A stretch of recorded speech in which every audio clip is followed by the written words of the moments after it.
All right.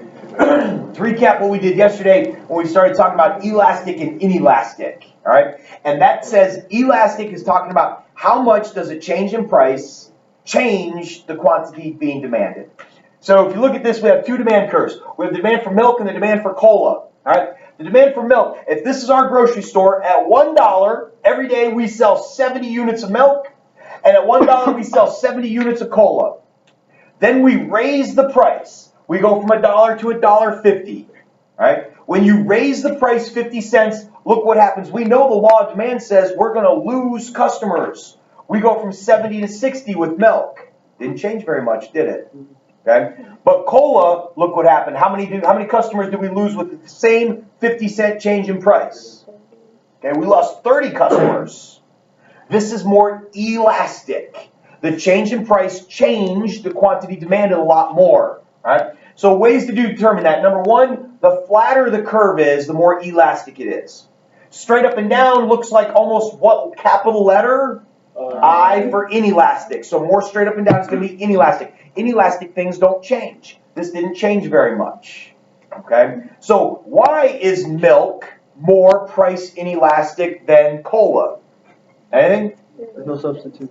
Okay, substitutes. We gave 3 reasons yesterday, and we talked about the price and availability of substitutes. Right? Milk, there aren't very many substitutes. What else can you put on your cereal?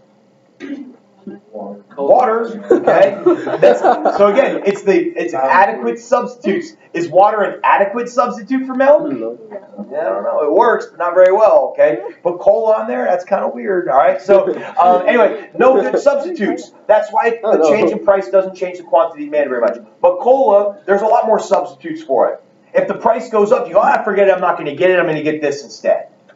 But milk, when the price goes up, you go, oh, price of milk went up. Well, I still got to get it.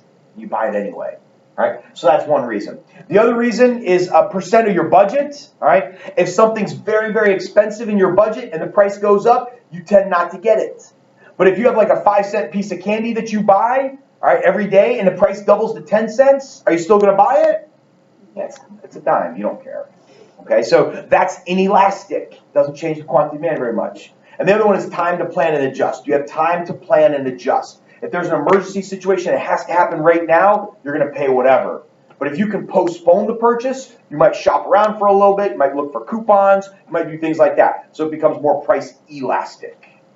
All right, so that's the difference. So ways to tell the determining factor if it's elastic or inelastic, look at the curve. That's one. Number 2, look at the characteristics, and that's what we're going to do next. There's 2 other ways that we'll do tomorrow. All right, so we'll look at the characteristics today.